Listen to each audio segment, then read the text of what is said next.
ayan, bati muna po ulit tayo na magandang tanghali, mga kasitmeris, katekra, mga kadyano po natin.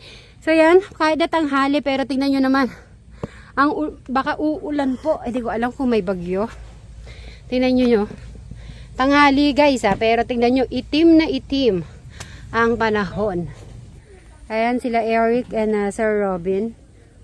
At para hindi masayang, Eric, dahan-dahan.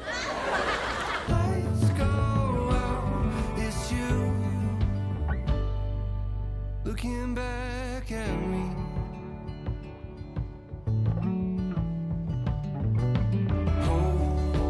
easier to do, but it's better if we don't.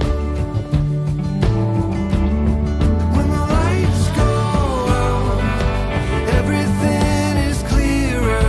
When the lights go out, I can finally see what it's all about.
So si Eric ay nag-rest lang po siya kasi kanina ay meron po silang bisita.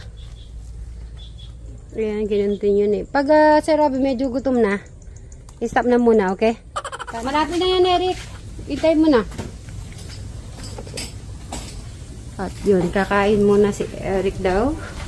Kain na si Kuya Eric. At ang tinola ni Madam Sharon. Ayan na, linagay na yung mahiwagang. Malunggay. Pero okay na ba yan? Ito na lang ang kulang. Malunggay. Eric, eto na, luto na to. Ito na, Eric, oh. Sandali lang naman luto itong daon. Yung dahon, di ba, kinakain ng alula, parang binababad lang. Ito po ang tinola na may Daon ng malunggay, masustansya. Anong lasa? O, Crystal, dito na bilis. Ito na yung tinola. Ayan, masarap. Masarap na. Di ba masarap yung madaming tubig? Sabaw. Okay na to. Okay na ba ito sabaw? Sobra yung sabaw. Minsan din naman nila. Asin na yung gagawin natin. Ayun, asin. Yun, thank you, Madam Sharon, sa pagluluto. Okay. Ayan, malambot na yung sayute. Ayan, ang sayo. Ayan. Dati- Eric, ito na isa, sabaw at saka tinola. Dati yung yung Sabaw at tinola. papaya. Ngayon Oo. sayote ginagawa. O, wala na po kasi yung papaya natin kasi yung isang araw, pinakas ng Tito Seta. Nakulay din sila. Okay. Ayan, katatapos pong kumain ni Eric.